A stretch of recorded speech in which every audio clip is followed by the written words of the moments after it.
moon is so cold and grows every night. You walk alone. The longest still is the weight of parents who may never know. Don't you walk alone, don't you stray from home. God only knows just who is waiting. Don't you raise your voice, don't make any noise. What a scary choice to be employed. We're afraid of everyone, will no one ever come and save us, save us. Well, when they say they could, I don't know how they could enslave us, erase us. I'll just wait here, someone should be by soon. I'm sure. What is up, everyone, and welcome to the Clashuals podcast, episode 3. Zero did not message us back on Discord, so he's gonna miss another episode. It's just me and you today. It's just the two of us. Just the two of us. All right. So, how was your weekend so far? My weekend? Yeah. Well, we wrapped up CWL and the in a little C2J clan. You want to tell everyone how we did? We did good. We came in with a few clutch triples. I had to come through and show the C2J pod that I was the 2-star champ. I came through with the 3-star. Then Carl came in with the 3-star, and then some other people 3-star. Don't remember who all 3-starred, but Fatal came in with that clutch 3-star at the end to get us the promotion. Finally, that we've been waiting for what? Ever? I feel It's like. February. Yeah. I just find it funny too. Carl didn't stream it. Usually Carl streams like the last few hours of the CWL. He didn't stream it, and then when I stream it, we promote. So maybe Well, it's kind of weird with CWL ending on a Saturday night. So it was like yeah, the ending of it was conflicting with everyone's, just bubbling social life, right? Because they're so popular. There's so they're in such high demand. right. All of these, Clash of Clans players with so much else going on. But that was Saturday night, and it felt like, I don't know, this month just felt a little bit different in CWL. For whatever reason, we'd been on the cusp, either like second or third, like, oh my gosh, like 5 or 6 months in a row. Yeah. So it's just champs 3, champs 3, champs 3 over and over and over again. And, I think we're good enough to get to the next level. It's just always something. We had the month where we had someone miss hits on a day. It was really unfortunate. We had, we've had some other just like uncharacteristic weird stuff happen that's kept us at that bubble. We tried to do that again this month. Okay, it was not for lack of trying. We had a tumultuous start to the week. Yep. But luckily we had some guys step up. We've talked in previous months how I've just kind of been get save 2 stars and get out. I had 3 triples this week. I pulled 17 stars on the week, so I actually contributed to the team. So yeah, all the stars just aligned, and promoted to champs 2 now. Finally, after all this time. It's been a long And by time the coming. way, do not do your CWO hits drunk. That does not work. So do you want to tell the listeners what where that army comp came from? So I did the Free the Nip Army comp. Okay, so it's basically there's some troops obviously that don't have a shirt on, but it's mostly just troops with no shirt on. So it's Super Barbs, Yetis, and Bowlers, and that's pretty much it. Just And you were messing around with this army and your legends hits, right? Just yeah, I was doing decent. And then day one, you're getting all tipsy, getting all intoxicated. You're like, oh crap, I got CWL hits, and oh yeah, let's just hit attack. Let's just hit that button. Bet you won't press that button, bitch. And then you did. And how many stars did you wind up with on that attack? 0. I think 0. I got like a 40-something%, I think, with it. Yeah. That was a pretty rough start, but it wasn't the worst start to the week we had. You wanna tell the listeners which one of your buddies had an even better start to the week? Mr. Steve himself Steve hit a Areno. base that was already 3-star. Steve. Like, I've never done that. But, you sometimes you just scout in a base and you actually hit attack too many times. I don't know, but I don't know how that happened. Listen, I've heard of it happening. It's different when you see it happen. First Right. of all, let me put this into perspective, right? This is a base that I think Carl has already tripled, right? So we've already cleared it. And this is day one of CWL. We've already got, out of 15 hits, we've already got like 5 triples on the board, right? So instantly we're thinking, all right, if everyone plays it safe, we're 35 stars day one. And in Champs 3, that's going to win almost every time. Yeah. We ended. Someone else had a 1-star. Of course, you had the glorious 0 to join, and then Steve somehow manages to attack a base that's already been tripled, and not only that, like he only got 2 stars on it. Right. So he did worse than the original one. So Yeah. and so that was all right. So that was day one, and by the way, because of some OP bases, we ended up winning day one on percentage. So Yeah, tied 30-30. Yeah. we had 2 0-stars and a 1-star attack, and we still won the first war. And then like I think the team that we ended up beating day one, like they weren't awful. They beat some other clans that week, so they weren't it wasn't like we got the bottom feeder the first day. We just we managed to have some like I said, really good attacks with everyone else. Pulled out 30 stars even with the the bad ones. And then day 2 rolled around. And someone rejoined the 0 to join team. Adam's going to tell him who that was? It was me. Yes, I fucked up again. But yeah, So we know it was the Free the Nip clan the first day. What happened day 2? It was actually don't remember. I think it was I think it was Barch. I don't remember. It was day 2, so don't. But it wasn't Free the Nip. Yes, it was Barch, and I think my blimp got baited, and yeah. I will say this about Champs 3. Almost everyone, it seems like, or at least this month, everyone is planning for we've got to bait the Sarge blimp. Yeah. Or the Blizzard, consequently too. But we got to, and it seemed like most like there were days, like day 5 or 6, I think. Mm-hmm. Every base, all 15 bases across from us were box bases with sweepers and everything, just geared towards and trapped, just geared towards don't allow Sarge. Don't allow a Sarge bomb. Which, don't get me wrong, that makes sense because that's most people's wheelhouse. But you weren't the only person on day 2 who got the all natural 0-star. Who else joined you on day 2? Was it's Steve again, right?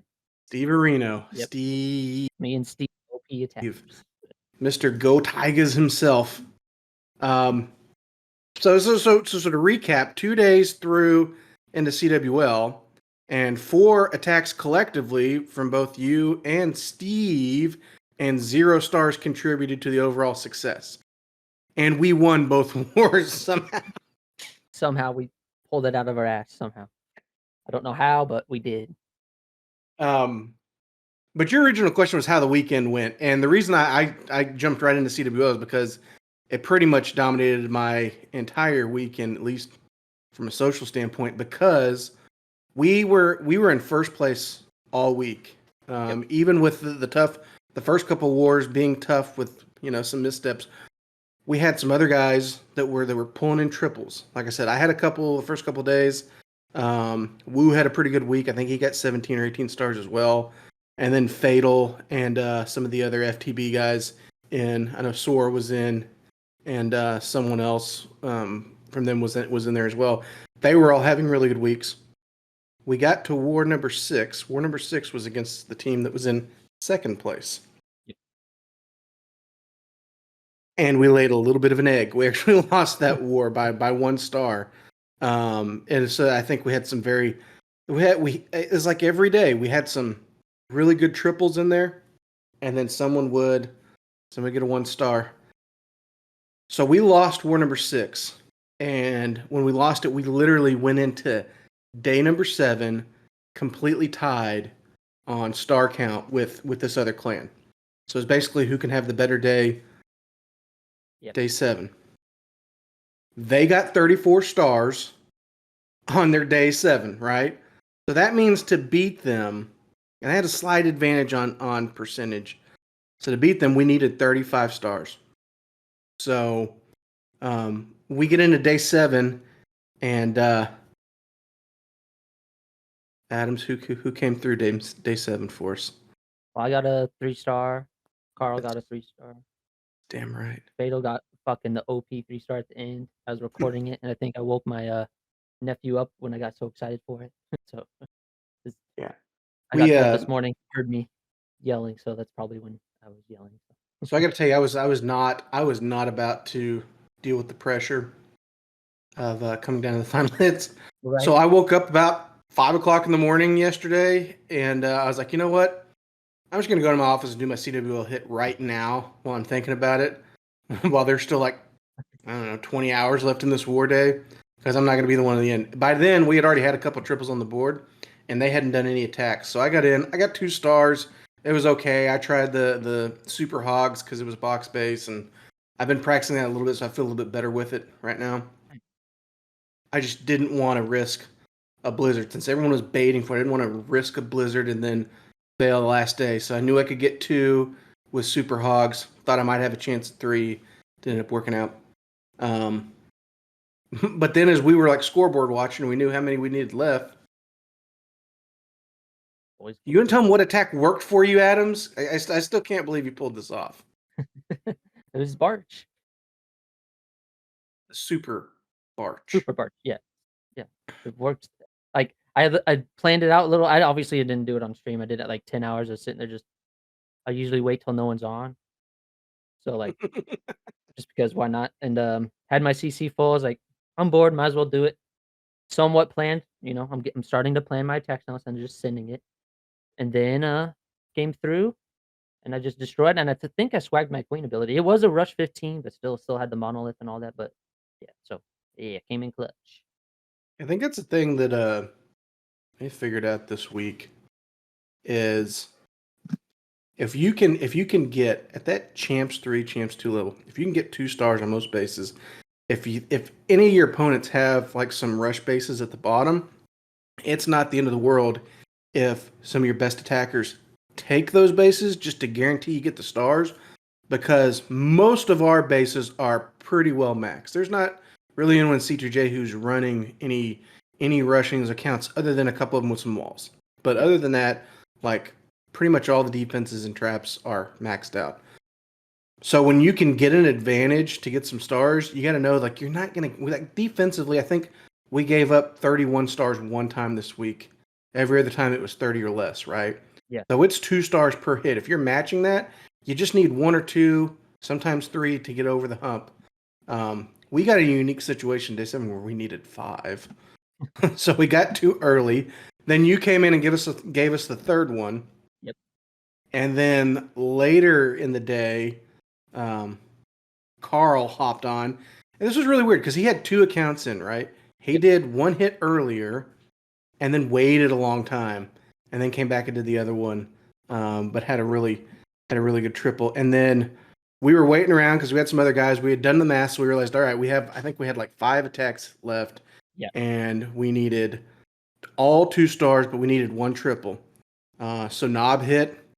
I'm sorry, Woo hit. Woo got 2 stars. Woo almost like I was worried that Woo was going to miss the town hall because he did a super hogs, which always like the way he does it it gives me anxiety. Always feel like oh man, it's not going to work. Crazy thing is how much it actually does work. Yeah. He trusts it so much, and I get so much anxiety watching it. But when his troops got to the town hall, there was an invisibility spell tower. So they got it like 90% of the way down, and then it triggered. And so then they went all running back. He actually got the final hit on it with his warden. His warden actually took it down. So saved 2 stars, so we're still in it. Then Knob hit. Knob picked a base that he could sneaky out the town hall to guarantee 1 star, so he got 2, so that was good. And then Fury had 2 hits to do. He did safe hits with blimps and clones and everything to make sure he got the town hall, so those were easy hits. And then Wookie came in with like the next to last one. Yep. Well, Wookie started a queen charge on a box base opposite from the town hall, and I'm seeing it and I'm like, okay, but this is not safe.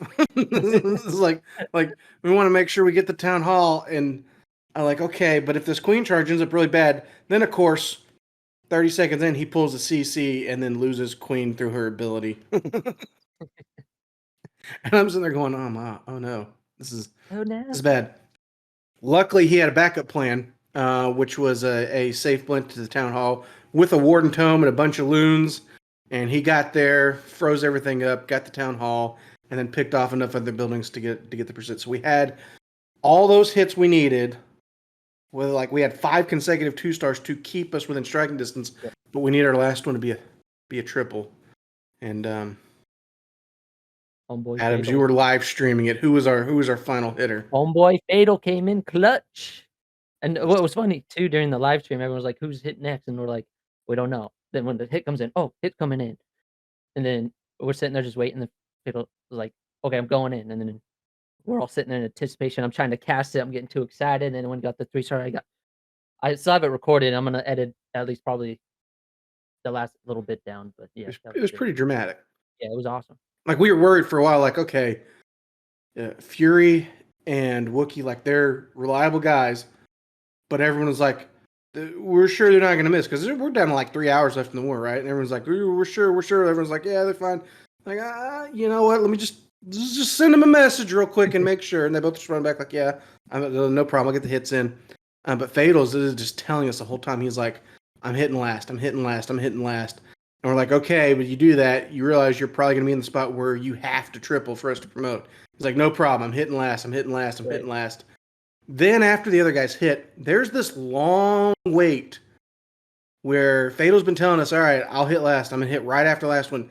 And then there's this long wait, and I'm sitting here and I'm like, okay, now I'm getting worried because he's made us think, oh, I'm hitting last because I've got this clutch plan for the last hit. Like, I know the base, or I've planned it so well, like it's going to be fine. Yeah. And then he drags it out and waits like 20, 30 minutes between hits. And we're all thinking like, oh no, is he just now building the plan? Or is he doing like last second adjustments? Like what is happening? We thought it was going to be right away, and it's not.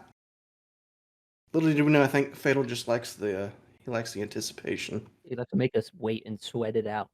Yeah. He likes to. Also, during that time we were waiting, I like how you all were like doing the calculations. Like, we need a 3-star. We need the rest to do 86 2-stars, and that was just awesome. Yeah, we had all our contingency plans. Like, all right, if we don't get triples, we're gonna need to average. Like, we need to average 86, and then we're like, all right, we need to average 89. We average 92. Like, all right, there's no more averages left. We just need a triple in the last one. But the last hit, honestly, he killed it. He crushed it. It might have been the most crushed hit of the week, honestly. I don't know. I know, but since it was important, like he didn't end up like swagging anything, but he probably could have, because he had quite. I think he had the queen up and RC up and a bunch of troops up.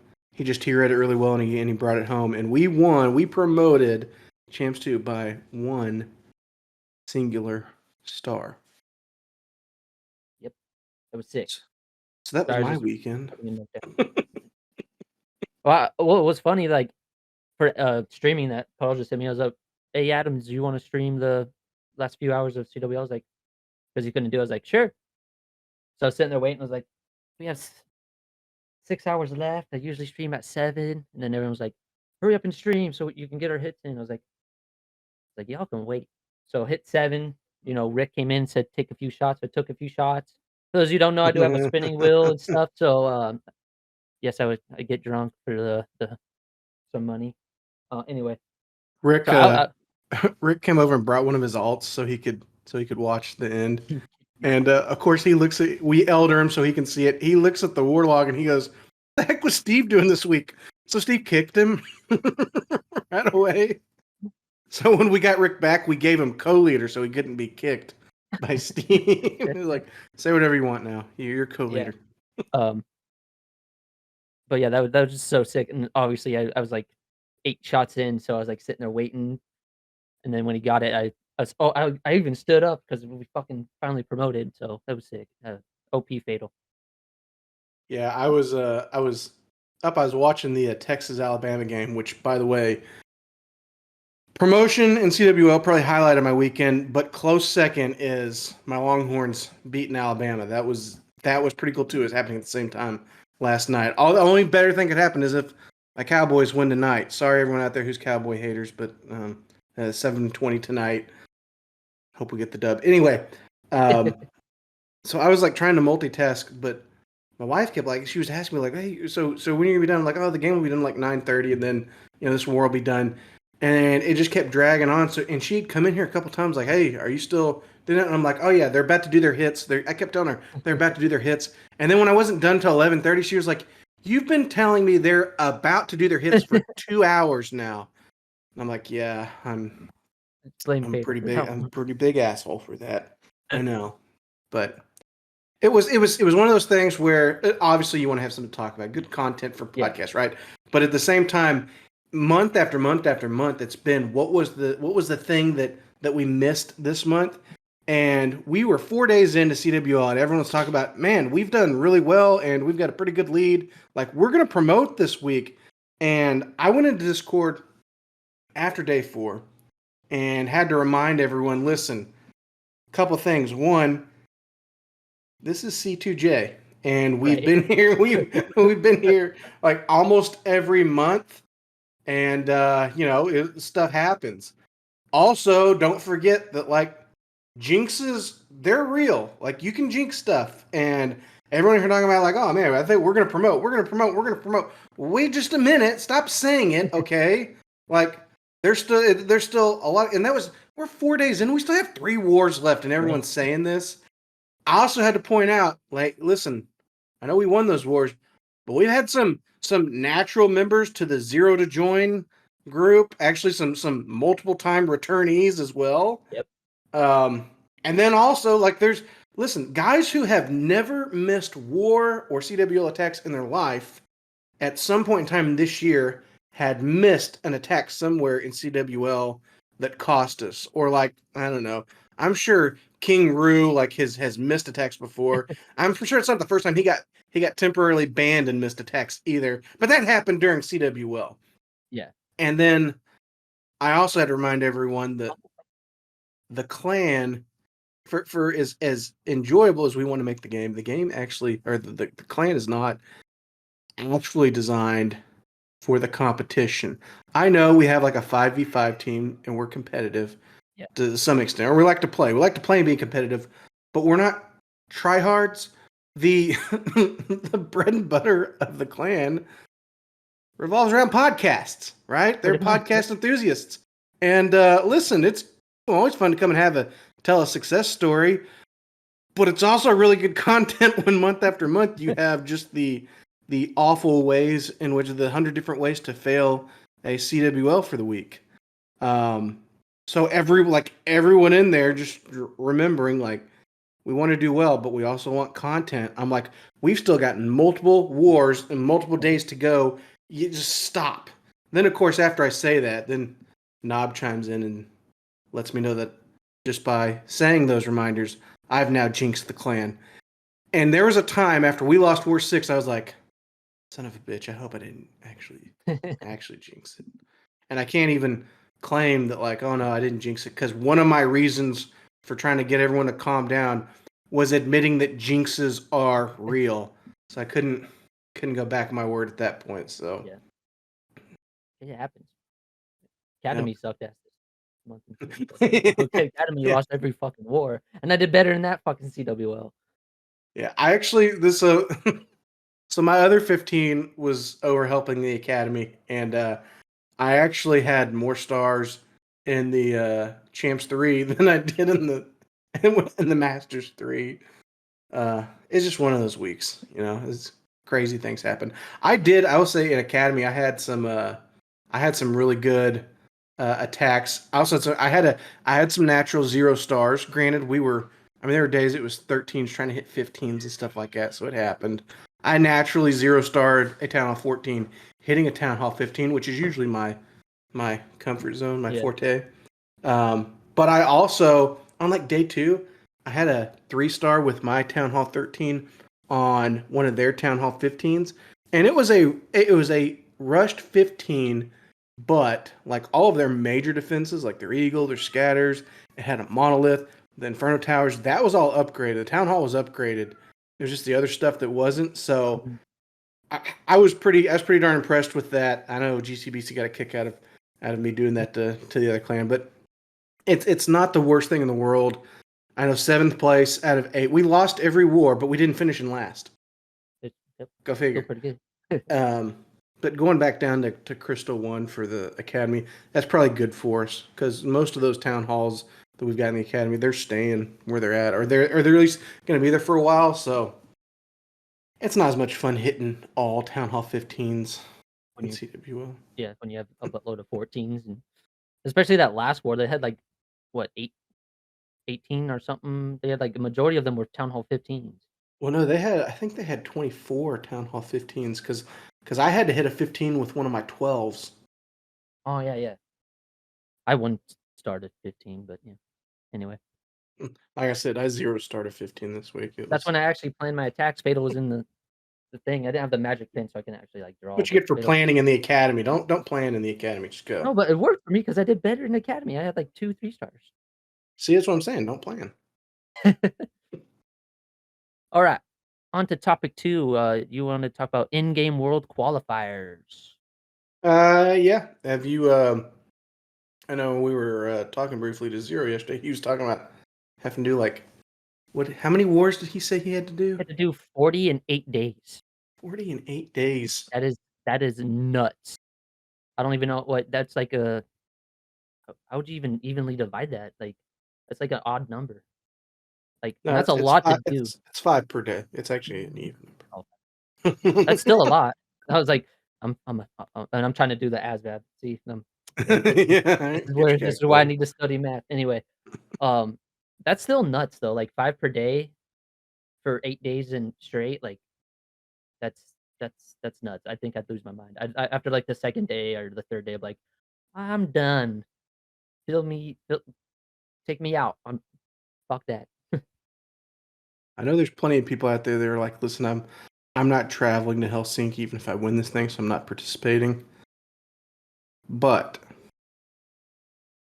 Adams, if you had a passport and you had the capability to go to Helsinki, would you do this? Would you do the 40 wars in 5 days or 8 days, whatever it is? So what's funny about this is that after the live stream, we were all in the Discord. You were gone because you were tired or whatever, because it was late for you. But well, it's because I was getting in trouble. Yeah, Adams. you get trouble. But I've been telling my wife just a minute for 2 hours.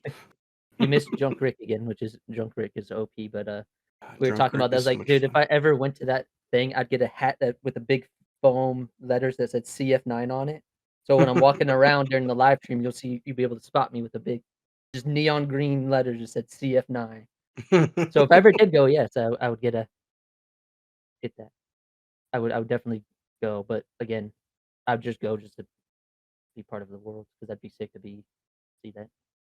Well, that's a lot of warring to do in, I think Fatal's saying in 10 days. But that means you're doing multiple matches per day, likely, unless, everyone's free on a weekend or something, you can grind a whole bunch out. He said something else about the World's qualifier. I didn't participate in it last year. I'm not doing it this year, obviously, but I'm a fan, so I pay attention.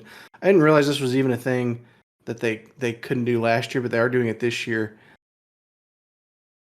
Teams have the ability actually to deny a war. Like, let's say you're in there and all right, we need a match. Like, we need to spin. Who else is available right now? If you draw someone who you don't want to play, you can deny it. Now think about that for a second, right? Think if you're a really good, really well known team trying to qualify, like I don't know, like a strut, right? If we were to spin and we drew strut, we could have just been like, no, we don't want to play them. But decline. Give us someone else. Is that the best way to do your qualifier? What? Right? I think that's dumb. I think it's the stupidest thing that you put in it just because, like, the whole point of a qualifier is to get the best teams moving forward, so Yeah. Well, and I understand that they fixed that now, so it's like back like it was last year. But my gosh, like if you are one of those big name teams, I mean, the only reason you would draw someone is if it's a whole bunch of guys who have no idea, like they're just doing it for the lulz. Now, I will say if we had done it in like C2J FTB, if we had done it and we drew someone like Strut, I would be telling us like, yeah, let's take this match. yeah. Cause if we win, we Oh, wouldn't, yeah. but if we did, they'd never hear the end of it. Like I'd be in that competitive Clash network that day in that server, just talking shit like, Mask, where are you now? Look at this. I got receipts, buddy. And then I'd retire immediately after. So, just retire Right? 1-0 against them. Be like, "Hey, we beat you. Bunch of scrubs." Apparently the But there's adders didn't know you could do, CWL and do regular wars.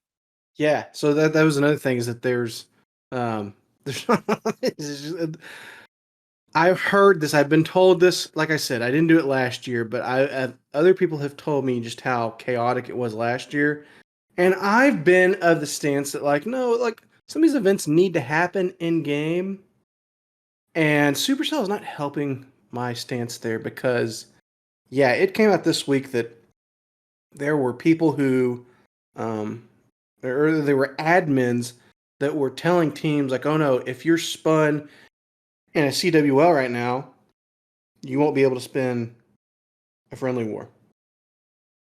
Yep. And even if you're in if you're in a CWL in another clan, right? And the players had to like tell the admins like, no, actually you can. The double dip war is a thing. People do that during regular CWL. They'll go to another clan to spin a regular war.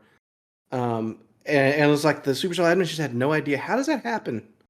Right? It's like their own game and don't know that's part of it. Like, really? You get some new admins. For real. Like, So when stuff like that happens, right? And we're at the point now where it was months ago that Darian did an interview where he actually talked about them wanting to recruit and have someone that he was like it would be like a esports manager, yeah, right? To help manage the Clash esports. Like get that position hired like yesterday. Hell, hire me to do it. I'll do it remotely. I'm not moving to Helsinki, but I'll do it remotely. And I know how the game works. I know if you can spin stuff and you can't, and I know that like being able to decline matches is stupid, and to make sure that that's not a possibility ahead of time. Like right. I can see some of these idiotic mistakes where they happen. Hire me. Or get yeah. Let's go. Let's get Big B in there. Supercell. Plus you give me my creator code. Yeah. Anyway. So I since know we're talking about worlds, yeah, go ahead. if you had the opportunity to go either as a player or as a spectator, which would you prefer? I'd say either or, but I'd rather be a spectator because then I could just get drunk as fuck and have my CF9 hat and just, you know. You wouldn't get any enjoyment out of going there as a player and still getting drunk and going up on stage and doing your hits drunk live on stage. I mean, if the team, like, let's say hypothetically, like, the team we have an esports team, and then we happen to go to Worlds, and like you're fine with me doing that, I'll be like, fine. You know, I'll have a little black cup there. No one's gonna know what's in it. Like, what are they going to tell you? No, like, oh no, it's not a performance enhancing, drug or anything. This is you up there with a bottle of Screwball on stage when you're doing your hits. Like, Just a little, you see a little straw sticking out of my coat. Does you know what it's going have to? have the beer helmet on. Yeah, right.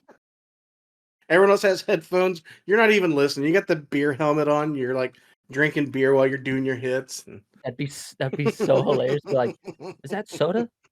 Nope. At the end of the champion, I'll be like, well, guys, we did Yeah. good. And I we're did do gonna, a in-person interview just drunk as fuck. our post game interview, we're gonna talk to CF9. They're like, So "What's in the CF9, hat? it didn't What are go you very drinking?" well. What were your thoughts? Whiskey Yeah, and jet lag. yeah, and jet lag. That's how it'd go for me if I was. But again, I'd probably my alcohol content. I'd have to have something strong in that. But isn't Worlds long? It's not that long, is it? Or is it like the actual tournament in I Helsinki? think they're doing it over 3 days this Okay. year, but it's actually this is tough. Not like there's listen. If there's anyone out there who's in North America listening to this, and they're under any other idea that there's a North American Clash team that's going to qualify, there's probably not. But just showing that like Supercell has zero confidence in anyone North America being, or especially the United States, making it to the World Tournament. They scheduled it over Thanksgiving weekend. Like it's like Black Friday and the 2 days after, the Saturday Sunday after Thanksgiving. Like that's when the World's Tournament is. Like they're flat out saying like, oh yeah, the U.S. is the only country that's celebrating a holiday towards then. So whatever. Right. Like I ain't got to worry about any of those players making it anyway.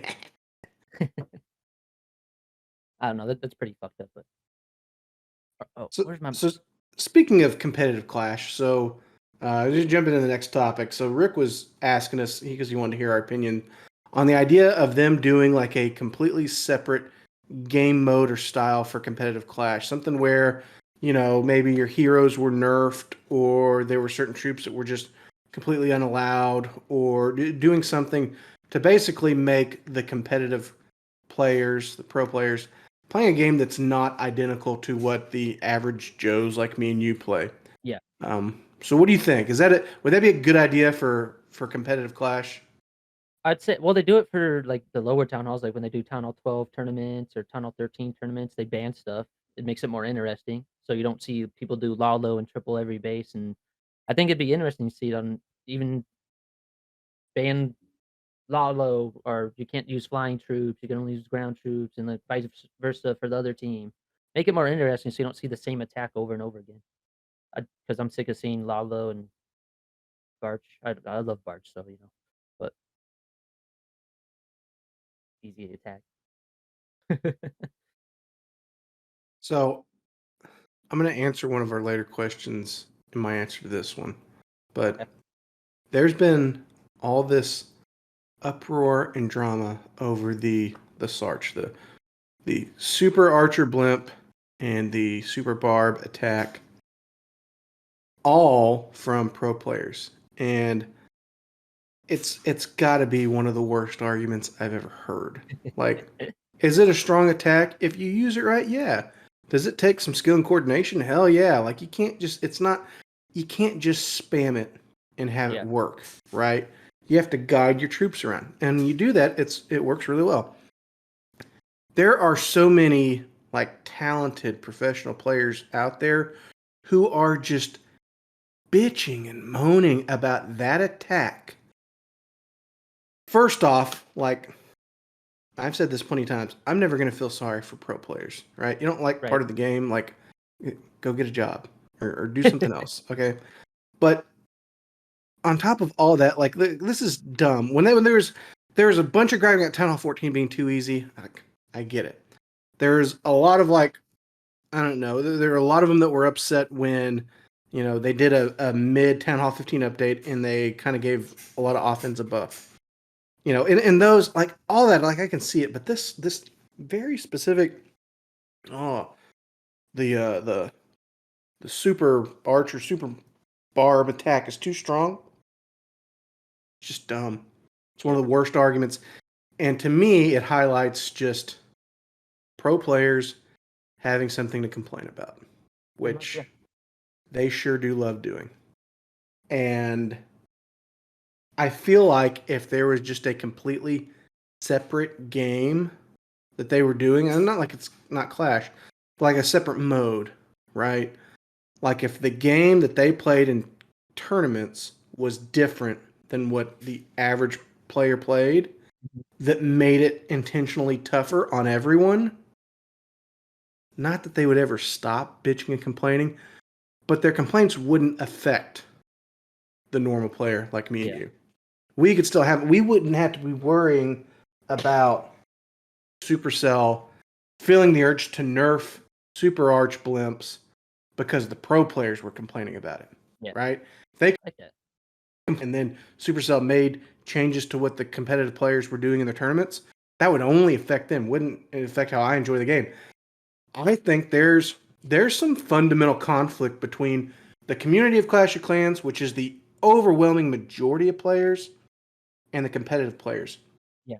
And I think it detracts from some of the fans too. Like you want to pick a team, like you want to be fans, but if you follow these guys on Twitter, or if you try to like join the streams, if you try to interact with them, what are they doing? One, they think their shit doesn't stink, but two, they complain about stuff like super barbs. Yeah. And listen, there was a time a couple years ago where some of the stuff they were saying about the gameplay and like some of the AI and stuff involved in it, even some of like just the quality of life updates that have helped. But Supercell has done so much to cater to them, to improve the game. They've listened to them so much that now they're at a point to where, all right, now they're splitting hairs. Now they're running the risk of trying to flex their influence in a way that's going to make the community resent them. And I feel like that's kind of starting to happen. And it would be a lot better for the game if the competitive guy, the pro players, could be more like superstars. Could be more like, oh, this is a guy who does stuff that I just can't do, and it's fun to watch, and I don't have to be invested on whether or not what they're doing is going to actually break the game. Yeah. Because right now you're in a situation where I want to see really good attacks, but if I see too many really good attacks, then they're just going to complain about it and try to get the game changed. If there's no risk of them trying to get the game changed because they're playing something that's on a different level, it's just a different platform, then we can just sit back and watch it and enjoy it. Yep. There's a lot of people that want the barbs go like the troop capacity to go up like 1, so you can't have as many. I was like, that's not gonna do anything. You're talking about like taking the housing for the super barbs from 5 to 6. Yeah.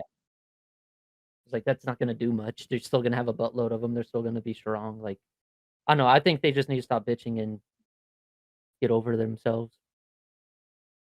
Yeah, and if CF9 can make super barbs work, that doesn't mean that it's a completely broken attack. Because in the same WO, you got a triple with it. You also Killed it. got the natural 0 start. All right. Next one is thoughts on the new Queen and King skin for the Oh man, have you watched any of the Clash in chess? dude. I watched that stream was a complete fucking mess. The announcers didn't know when the first of all, like they were showing like the players hit, right? No audio from them at all. So you just sitting there listening to the announcers. The players didn't know, or the announcers didn't know they were already playing. They had it so many games. They're like playing 4 games each. And they went to the chess Clash version that had 4 games, and I was like, I'm done. This is boring. But yeah, it was a complete mess. It's like, dude, I could have done a better job streaming it from home. You mean this than that. hasn't convinced you to get on chess.com and start flexing your muscle? Dude, I've tried to play chess, man. I suck. I need that little help bar that tells me where to move shit. I don't know that I've given an honest try to playing chess since I was in high school. To me, there's so many more entertaining things to do.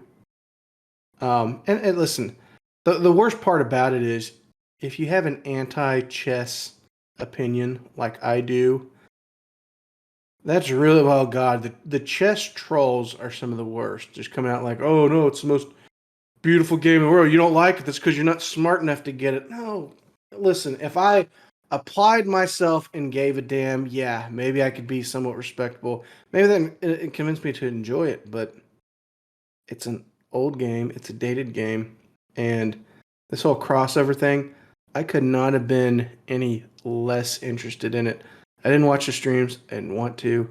I didn't watch any of the videos for the hype for it. I didn't want to.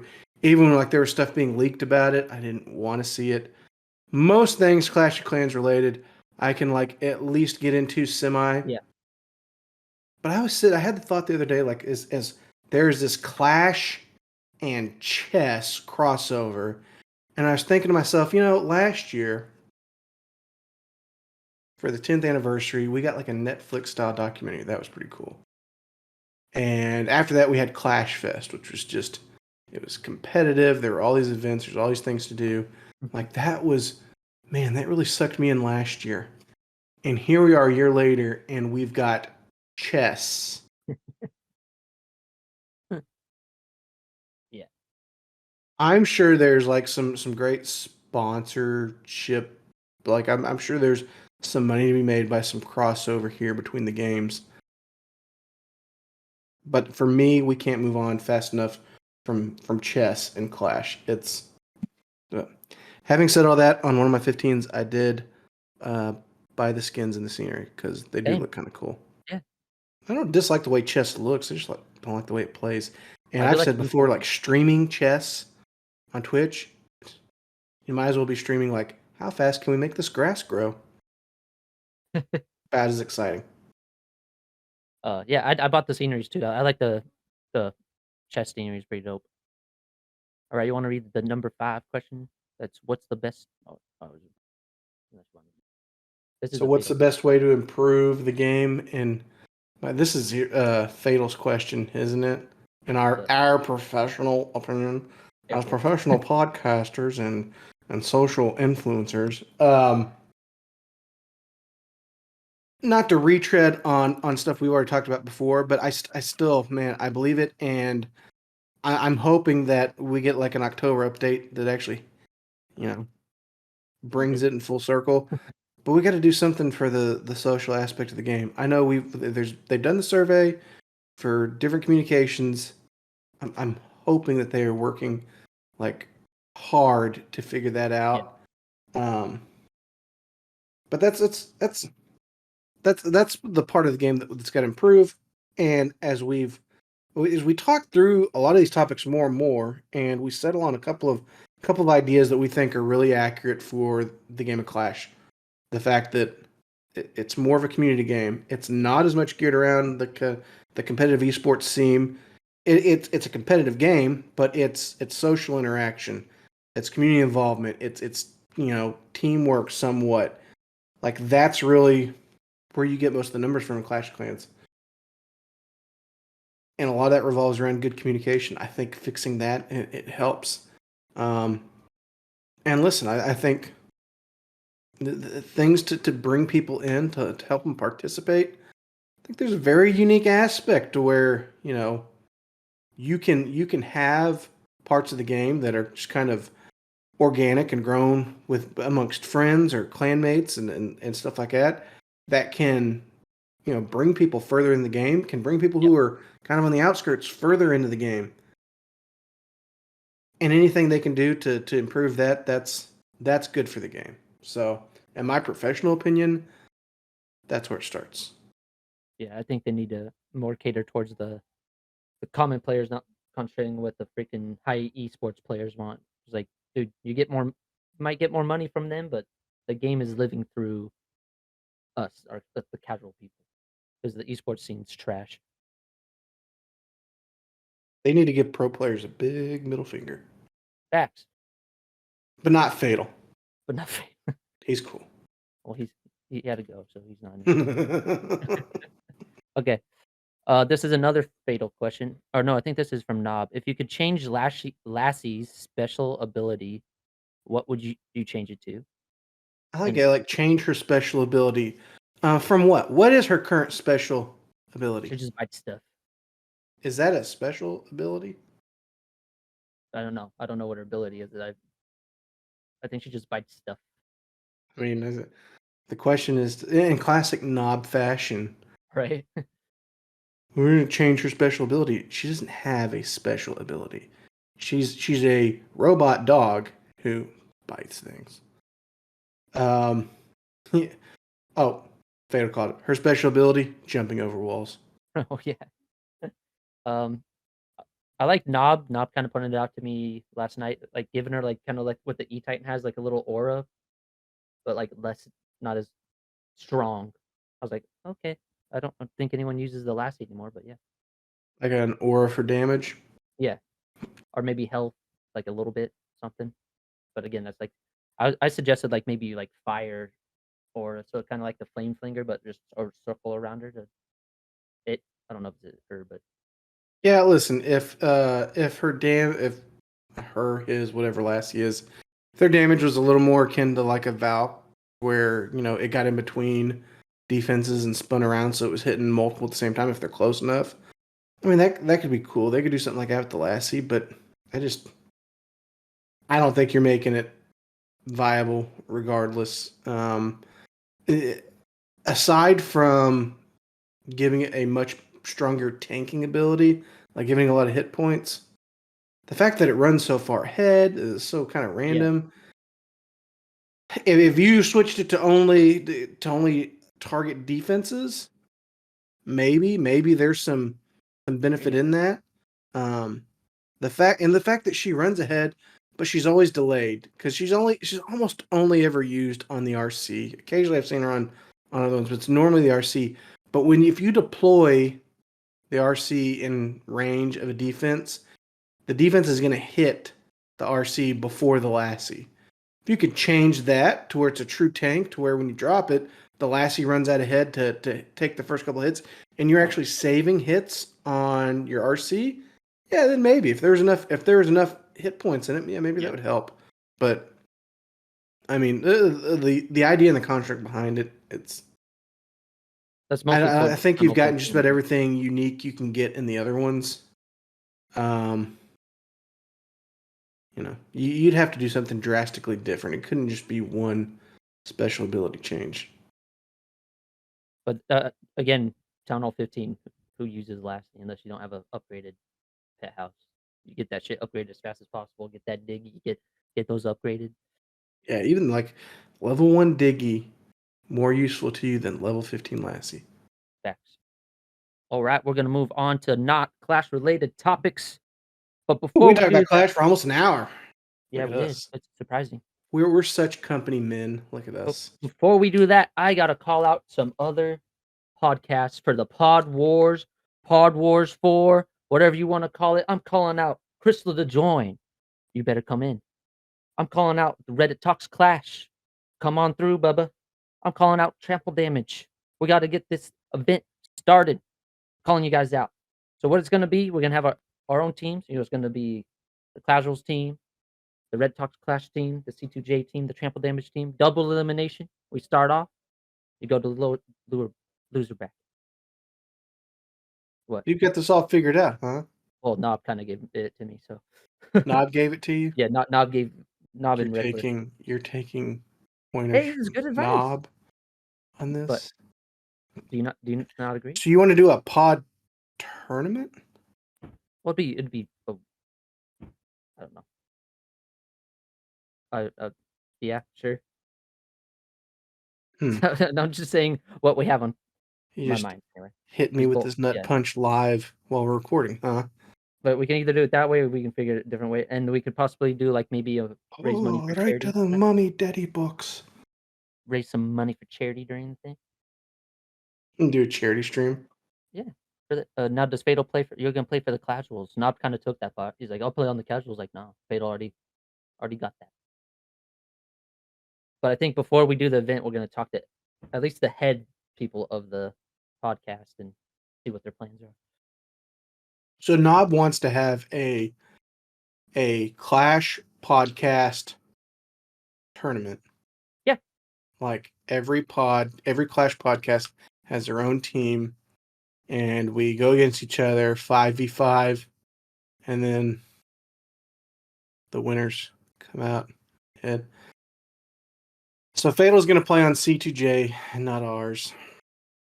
Oh. That's okay because I would actually accept Satan as a backup, so Fatal could actually play on both. We'll There you go. take Satan on the Clashuals. There we go. But big shout out to Rick and Knob. Last night was fun. Okay.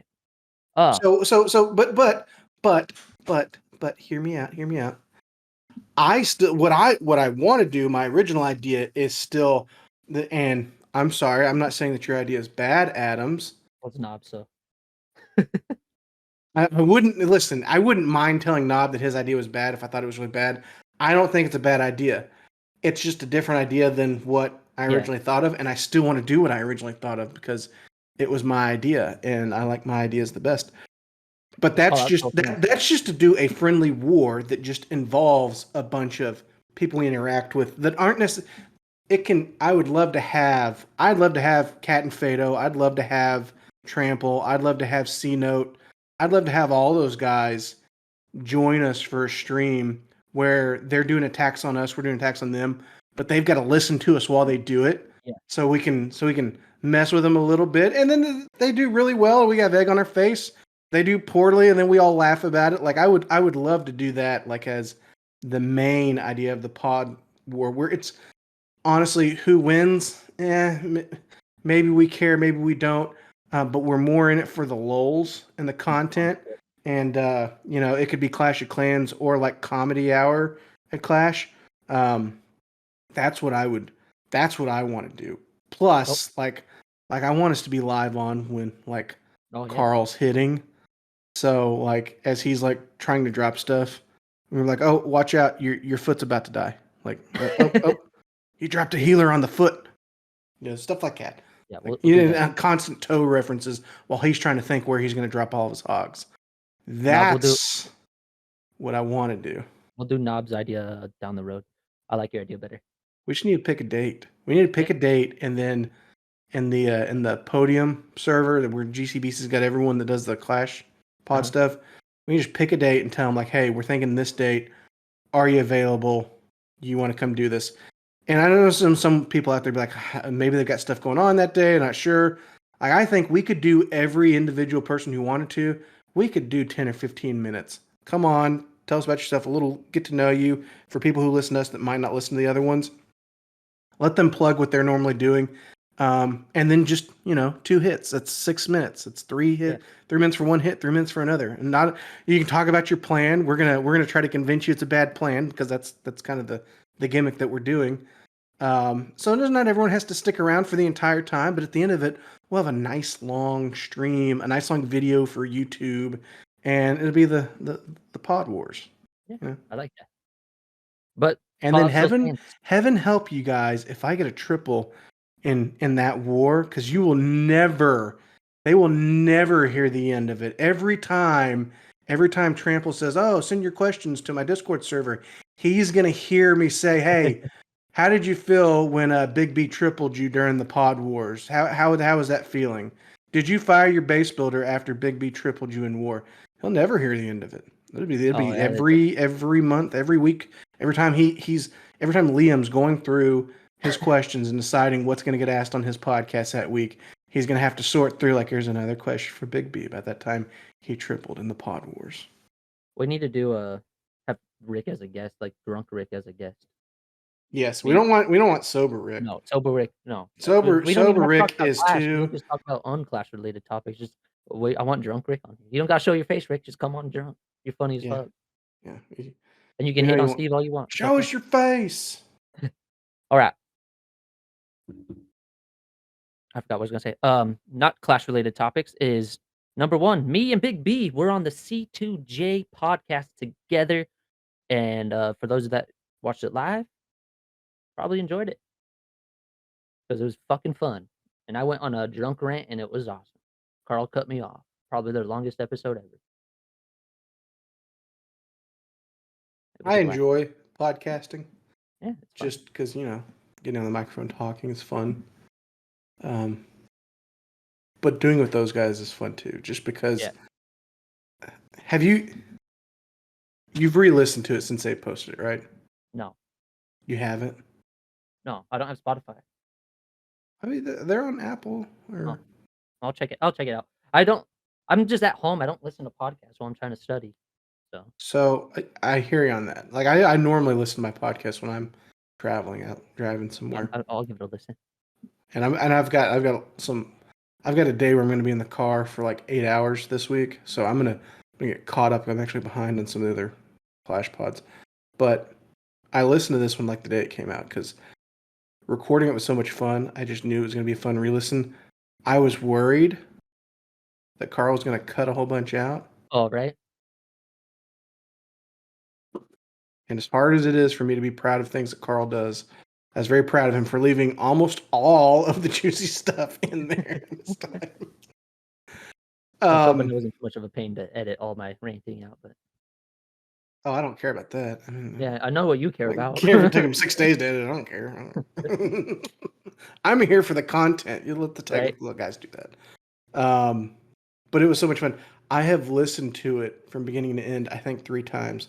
I've even made my wife and my stepson listen to almost all of it too. When we were in the car yesterday together, we got through over an hour of it together. So um, I really enjoyed it. I didn't want to say it's my, I don't know, because I've done a couple pods with them. Every time I do it, I re-listen to it. When you've been on with them, I've re-listened to them. The Rick episodes are always good, but it's fun to do. Hey man, when you have drunk CF9 and Big B on your pod, it's gonna be lit regardless. Dude, we were just okay. So I guess we were just in a really good mood Right? for the night we did it because you could just tell, like from the very beginning, like we were dropping quotes or we were just like one of the funniest things because I know like Carl's got like his lineup on how he thinks the pod's gonna go, right? Yeah. He's got his topics. He sends us Google Docs, lets us input stuff, and then you added a whole bunch of topics, and I just knew like right away, like, oh man, he's not gonna want to talk about all this. Like we're gonna go on forever. And then even before it got to the area that was supposed to be your topics, you kept hopping in with like, "Hey Carl, I want to ask you guys something." Right? For a minute. And just like it became the Casual podcast hosting Carl and Woo for a minute. I took over. But it's fun. Listen, it's fun to do that. It's funny those guys let us do that. And we had some really good discussions there in the middle too when we were talking about the Eric from One Hive and Lady B stuff. Like that was good stuff. And we're retreading some of that stuff today on my feelings on the pro players and stuff. But Yeah. it was good stuff. It was fun to talk and Yeah, it's always fun going on there. Especially drunk. Yeah. All right. So, topic 2. I was doing the trample damage event and I hit 5,278 viewers. A lot of people saying they're bots. I don't care. I didn't even know that was a thing on Twitch. It happened. There were also a lot of legitimate viewers Yeah. in that stream. I know we talked about it with Carl and Woo, but just that was a fun night. Okay, I don't care how it came to be, how it happened. It was fun regardless. And we talked about this other week, but the whole month of August, mind you, in a month where the official Clash of Clans Twitch page hosted live streaming of world qualifying events. It's a pretty big draw. In the same month, it's the CF9 stream that had more live viewers. Yep. The best part about that is like the people people in the community who are actually good and healthy for it, that are positive for the most part. Like they showed up too, right? To say, hey, what's going on here? Oh man, this is cool. This is fun. Yeah, I saw Erica in there and some other people. It was sick. It was awesome. Like, I know people are like, "Oh, they're probably bots." It's like maybe there were, maybe half of them were bots, maybe more than half were bots, but it doesn't matter. You still hit that mark. That's pretty sick. All I Regardless, want to say is whoever might have sent those bots, if we do the pod wars, do it you just send them then again. again. We're not condoning it. Just like maybe if you want to send some bots our way, yeah. Yeah, we don't know who did it. Yeah, we We don't won't know that we're know. getting botted. But if someone were thinking of doing that for one of us again, when we're doing the Pod Wars, that'd be pretty. Could you imagine? Just imagine for a second, right? It's the it's the Clash of Clans podcasters, right? Yeah. Who average a whopping like 10 to 15 live listeners at a time, like big community. I have like 100 downloads per episode, and then when we host a war on Twitch, we're the ones that get 5,000 viewers. Wouldn't that be some shit? Wouldn't that be funny? Are you gonna talk about doing things for the lulz? That would be for the lulz. And content. Well, yeah, it'd be fun to talk about it afterwards too. By the way, if you want, we could maybe take some questions from the fans because we have 10 people watching. If you want, it's up to you. Let's run through the rest of this. Then we'll take some questions. All right. So, this was a Ghost Knight question. Also, shout out to Ghost Knight. For those who don't know, there's a missed episode. Anyway, in a zombie apocalypse, if I could talk, what would be the one food or drink you would forever search for until there is nothing left? Okay, before I answer this, it is a shame that the Ghost Knight episode got taken down. Ghost Knight was a really good co-host, and he was a really good sport about it. We should have him back on. I've told him that multiple times. We'll do that. And I was talking to him in voice last night. Yeah. Good dude. He's and you know what? He's got a very even keel demeanor that's actually really good for podcasts. You know, he's insightful, not too high, not too low. He's not a character like sometimes we can be. So he's a good guest. Yeah, I would love him back on. He was a little cautious about like his mic quality and how he did. I was like, dude, you did great. I was. It sounded really good. You took over. Well, I did up his volume a little bit in editing that I missed. Which we just tell him that was his practice run. There you go. Yeah. For the real episode. For the people that heard it, knows he did. He made it through an hour and 5 minutes of just one-on-one drunk chat with Adams. And now you're ready.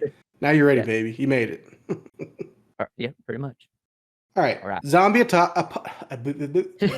apocalypse. And I've got to search for one drink or food. Now, I have a question in this hypothetical. And you're probably going to tell me I can do whatever I want. But in this situation, am I searching for something that is like actually going to hold in a zombie apocalypse, like in a can or something like that? Or is it just, oh no, in this mythological world, if anything were to hold and still be good to eat or drink later on, what would it be? Let's go something that like logical, like not anything, just canned. Maybe whiskey, whatever, I say whiskey because that's my first choice.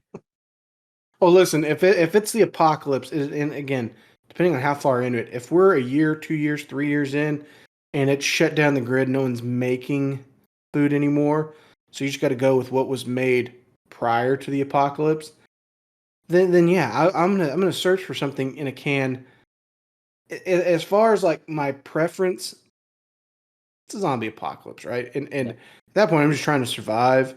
As it stands right now, there ain't a whole lot that I won't eat. Not exactly a picky eater. So I guess what I would just prefer is something that was still like not rotten and spoiled. And I guess like if I had my ideal way to make it through the zombie apocalypse, like I would find a way to just have like a secluded ranch or something away from where the zombies were, just kind of in my own little bubble with a whole bunch of cows, right? Where I could raise cattle constantly on my own little ranch, and then we'd be serving up steak every night. Like I never get tired of red meat. I'd probably only make it like 4 or 5 years eating nothing but red meat all the time.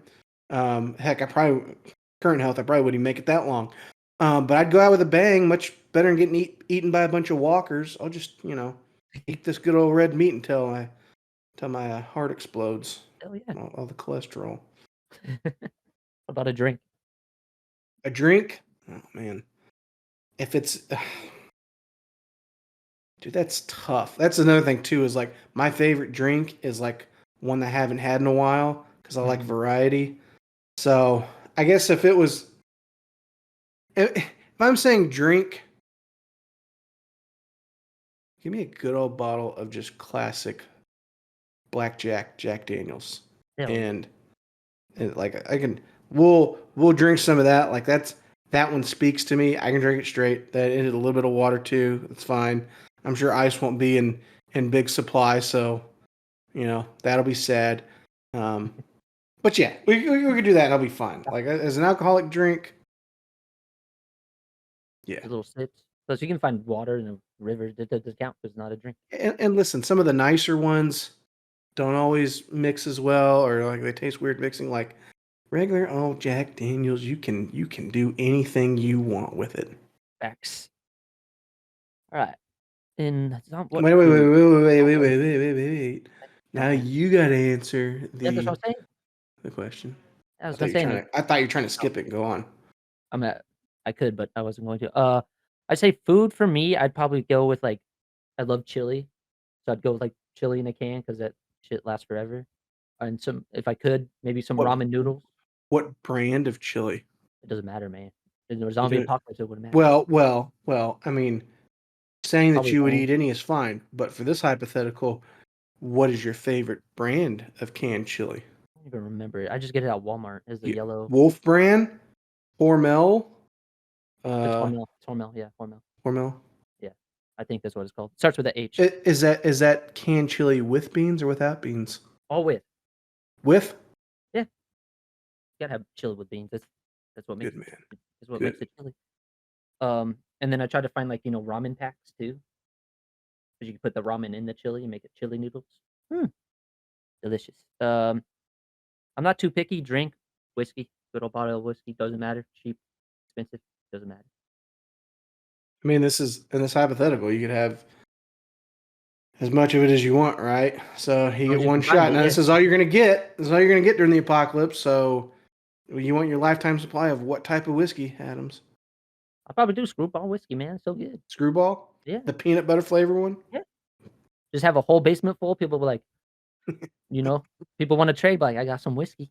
If you'd like to forget the apocalypse is happening, come Here's see me in a right. screwball whiskey in my basement. Yep, pretty much. That's how you get people to that's how you keep the walkers at bay. Like if they get close, you just get someone real drunk and just like shove them out towards the walkers. Like, run that way and just see him scat. Like, that'd be fucked up, but yeah. All right. I think there's another ghost night question because I don't know what the fuck deep Detroit style pizza is. So, what style pizza is number one? Chicago, New York, or Detroit?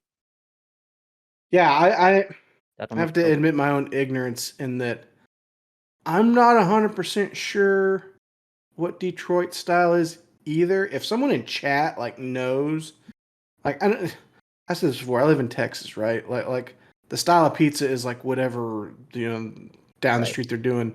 And the only fancy pizza that I really understand is like, oh, it was made in a brick oven. Like, okay, I know, like that's probably good. It's probably premium stuff.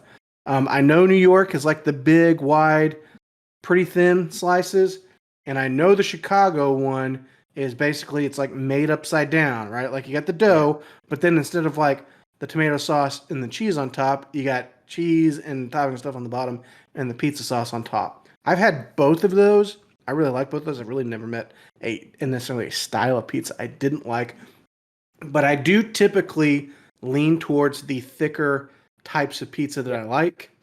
And even though it's kind of weird that it's upside down, I've never had a Chicago style that I didn't like. New York, it's some of the if it's too thin or it's too plain, But even Chicago, when it's just like the marinara pizza sauce and just cheese on it, because it's thick and it's a little doughier, it's usually pretty good. So since I'm not sure what Detroit is, and New York is not quite as consistent, I guess, on this list, I'm gonna go with Chicago style as my favorite one. I'm gonna have to agree because I don't like that thin crap. It's like you're eating paper. It's like, why?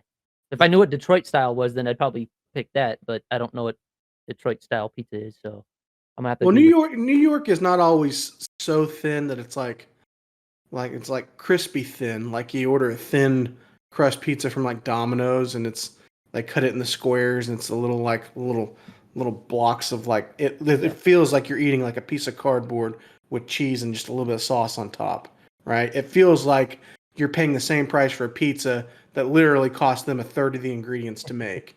Like you're really getting ripped off. Like thin crust from a Domino's or a Pizza Hut should be significantly cheaper because they're not spending near as much to make that.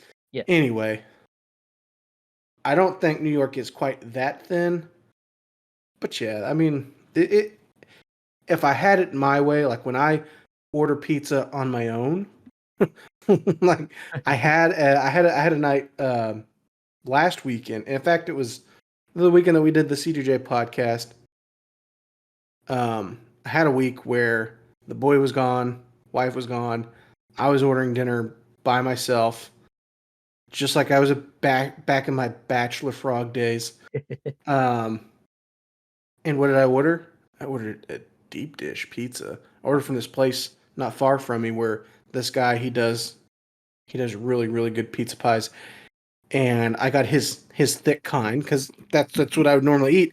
And of course, like I got halfway through eating it, and then my wife just like came home early, and I was like in mid bite, like like, ah, and she's like, hey, oh, you got pizza, huh? I'm like, yeah. Have you eaten? She's like, no. Can I have a slice? Well, yeah, you can have a slice. And she looked at it, and she's like, oh, that's it. You got deep dish. I was like, yeah, because I didn't know she was gonna be there. So I gave her a slice, and she ate one, and then she was like, "You can have the rest. I don't like it." I'm like, oh, I didn't really want to share it anyway. That's okay. Also, I got one that had like meatball on it and stuff like that, and Oh yeah. it's it's not her cup of tea. So Nice. yeah, By the way, this is gonna be one of our shortest episodes. We're only at an hour 20 minutes, so that's fine. I gotta go. I gotta go prep and get ready for the Cowboy game here in about 2 hours. all right. Well, I gotta do some pre gaming. yeah. Get Hell some yeah. drink. Ah, I got a bottle of Screwball with my Don't name be on it. swallowed again. Let's go, baby. So do you want to take questions from chat for a little bit? If they have any? Yeah, if they got any questions, let's shoot them in. That's you can add us or just post them in the chat if you have them. But We'll give you a anything few minutes. Clash related, unclash related, anything you want us to answer, anything you want us to talk about, Yeah. anything. Anything. You just give us a topic. Say, I want you to do 10 minutes on this topic. We could probably do it. Yeah, probably. And this is where chat died. Carl says that crust just takes up space of where toppings should be. I disagree. I do enjoy a lot of toppings, but I also enjoy a lot of toppings on top of a fairly thick pizza. Not that all overwhelming flavors the dough, but yeah, a thicker piece of pizza. Oh, Carl came back. Topic: length between town halls being too long. Carl, is that question about the 18-month cycle between there being a new town hall level, or are you talking about the upgrade time, the time it takes to upgrade your base in between town hall levels? Which one? Yes, that. Yes, that. Yes, Yes. that one right there. 18 months. 18-month. Adams, what do you think? Is 18-month, is that too long? Not long enough? I think they could probably cut it down, but again, you have to also think like it takes so much thought and designing to make a new town hall, maybe new heroes or troops or whatever. So I'd say maybe try to cut it down to a year, so it's not 18 and people get bored of just standard town hall main things, and don't have to go to capital raids or work on your builder hut all the time. 'Cause I rarely touch my builder hut. What about you? I actually, oh man. I actually think 18 months is too soon. Oh, okay. I think it should take longer. My personal feeling is that at each town hall level, the upgrade requirements should be pretty standard, consistent across. Really, the only thing that changes is you keep adding buildings Yeah. Especially those town hall levels where like, all right, now you had 3 expos, now you're gonna get a 4th with the next level, right? All right, we're introducing Inferno Towers, so there's gonna be 2 right away. Like that stuff's fine, but on the stuff you're upgrading that already existed, right? So like let's say like your cannons, right? I think there should probably be 2 levels of upgrades for cannons at every town hall level. Oh, So it's okay. consistent. As it is right now, some town hall levels have 1 level of upgrade, some of them have 2. Most of like Town Hall 10, 11, 12, 13, cannons all had 2 levels of upgrades. Then we got to 14, all of a sudden there's only 1. That should just be the same. And if you did that, I think you could meter out the the upgrade cycles to the game in between a little bit further. I think it would stretch out the longevity of each town hall level. It'd make it a little longer to play, but also, listen, they're already getting to a point to where the map is only so big. There's only so many different buildings, so many different features you can put into it. And the next town hall level and the one after that, like they're going to get creative to fit stuff in. 18 months for a game that's already made it this long.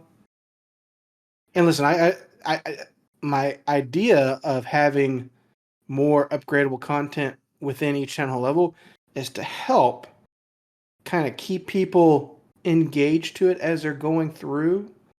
Because yeah, more than 18 months, you run the risk of it getting stale. But every time you upgrade a level or you release upgrades to level on any defense, like you change the meta just a little bit, right? Like just a little bit. All of a sudden, tagging gets a little harder or defending gets a little harder. Like that happens constantly, and I think you can balance that with it. Honestly, like Town Hall 14 to me, granted, I took a little bit of a break in the middle of it, but Town Hall 14 to me, it felt like, man, I don't feel like I've had it that long before. Oh, we're on to the next one. Yeah, I feel that. I got you. Oh, we got one more question. Timber, is there any reward for how many times you zero That's to not what it join? says, Adams.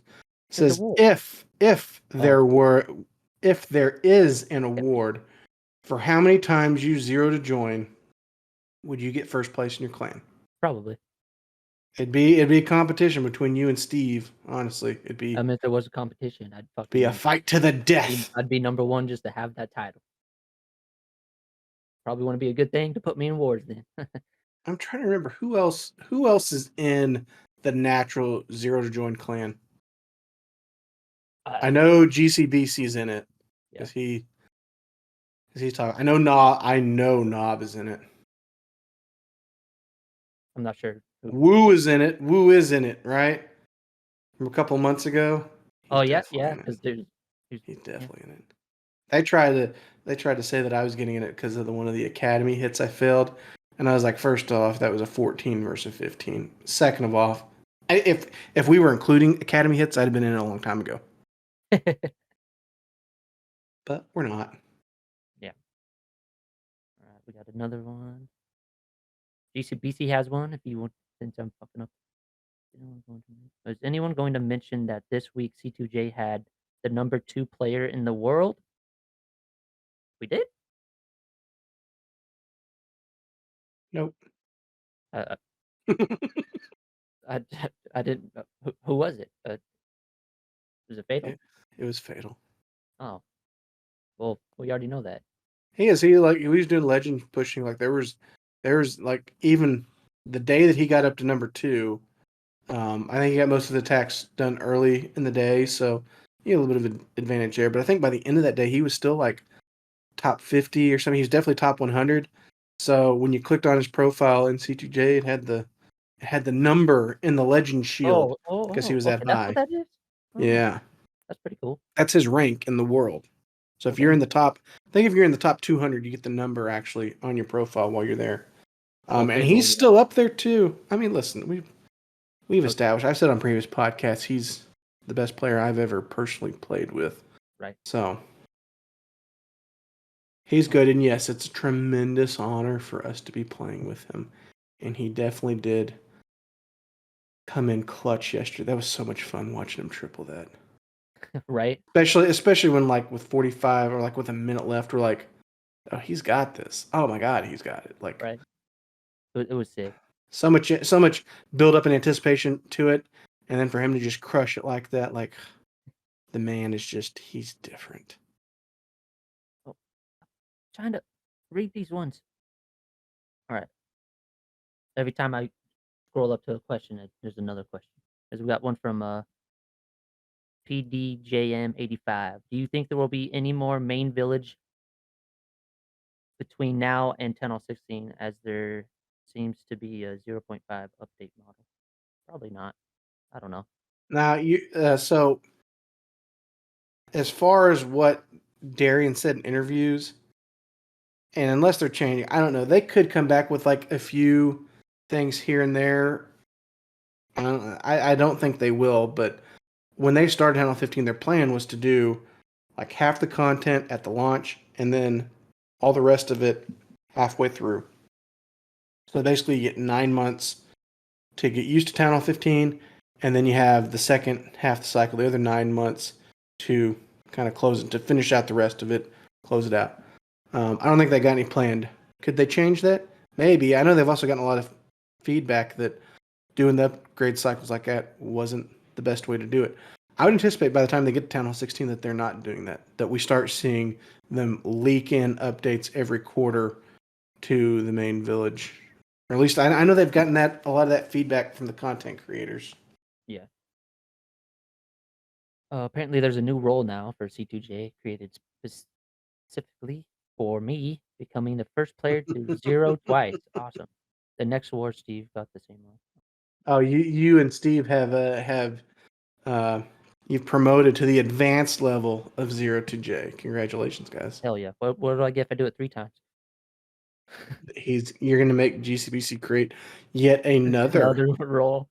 You've advanced to level 3. Congratulations. I didn't even got to your second question, Carl. Carl, thoughts on someone stepping into the Elleville FTB sponsorship role? I didn't know he was sponsored by FTB. Until you mentioned it in the Discord.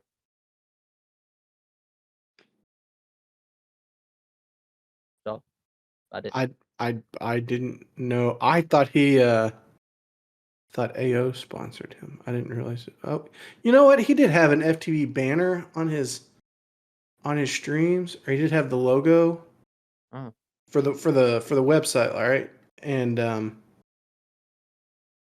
don't know. If I'm FTB, or if I'm with Daddy Joe who runs it, like there's enough people that enjoy what you're doing who can use that. I mean, I'd ask a whole bunch of the streamers, smaller ones, like, hey, would you mind putting this in?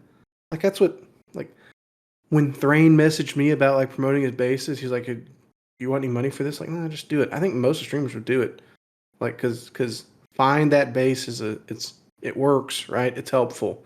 And he does it for free. I don't think you even have to worry about paying people to do it. Just ask.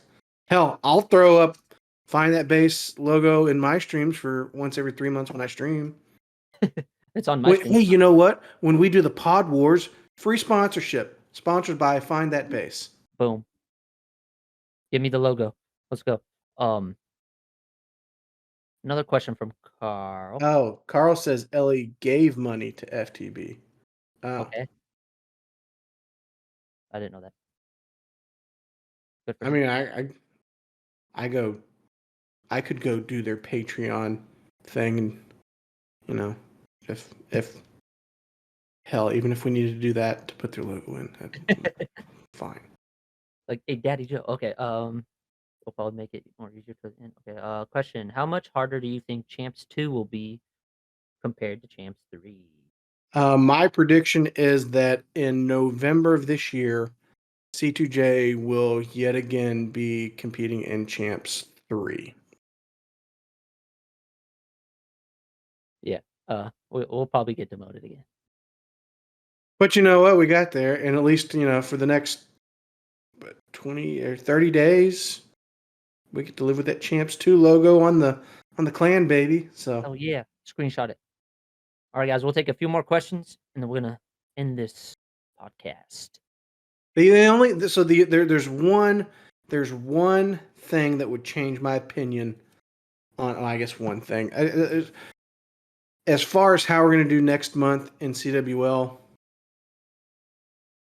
if everyone does two things, one, show up ready to attack for all their hits, and then attacks up to their potential. That means no drunk attacking during CWL, but that also means like if I actually put some thought and energy into like base selection, I got like this CWL. Literally, what I did was like I went through, and the first time I saw base, I thought like, oh yeah, what I've got cooked up will probably be okay for that. I just went with it. If we took it a little more seriously, and I know this is a big ask, if we took it seriously, yeah, we could hang around Champs 2 forever. Well, we get the Champs 1 for all they know. I don't know about that. Oh, okay. Hey, you see last comment? Yeah. We got Carl again saying, "What should the Jesus, I can't even fucking talk today. What should the mini clan name be? Anything but DL. I will argue to this day with Rick that that's the dumbest fucking name for a clan.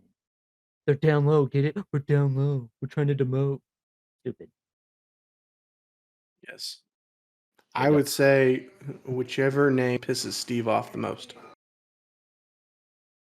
I'd say we have a vote, and on all of the options, you have to rank like this is my favorite, this is my least favorite, regardless of how the vote casts out. Wherever Steve casts his vote for his least favorite of the names, that's what we should go with. I'm gonna shout out this person that said, "Hey, I'm new and I really like Clash of Clans, and you're a great streamer. Thank you. I appreciate that. I entertain." Did she say she loves Clash of Clans, or did she say she likes cock? Well, she said cock, but I said Clash. Mm-hmm. Yeah. Okay. For a Clash vacation, would you rather visit a friend in Europe or Australia? I don't have friends in Europe, so I'd go to Australia. You know, Boxroo, show the internet that I'd be able to beat them, and then You hang see out the with video John. I posted? All the snakes in Australia. I don't give a shit, dude. I'll fucking grab that snake by the head and fight the fucker off. I'm not Okay. doing that. GCB, you see I'm GCB. going to Europe. Me and GCBC, we're gonna get drunk. GCB's in Europe? I didn't know that. We're gonna get drunk. We're gonna go to the pub. Oh. We're gonna go to all the pubs. We're gonna pub crawl. I'm down for that. Let's go to Europe what I'm and pub doing. crawl with GCBC. Let's go. I like your name, GCBC group C2J group hug. All right. All right, you ready in this? You want to call it a pod? I think it's so funny. We got on C2J. We made them go over 2 hours, and then we did our own hour and a half. Most of this is probably going to be in. The trolls continue. All right, guys. Thank you for watching live and on YouTube and on Spotify. And if you want to catch the live again, come to ClashFan9 on Twitch. We do it or try to do it every Saturday night now or whenever they're free. We've literally never done it on Saturday night, so yeah. Well, this is the first time we've done it on a Sunday. So we do it whenever we're available, which could be Sunday afternoon or Friday night when I'm drunk. So just this is join actually the Discord server and get the notifications. Join during the thing, and this is the first. It's in the show notes, and for those of you who don't know what show notes are, when this recording shows up on Spotify or Apple, and you look at the description for what's in the episode, those are, so I'm told, those are show notes. Yeah, that no one reads. All right, thank you all, and we'll see you next time. Bye. Adios.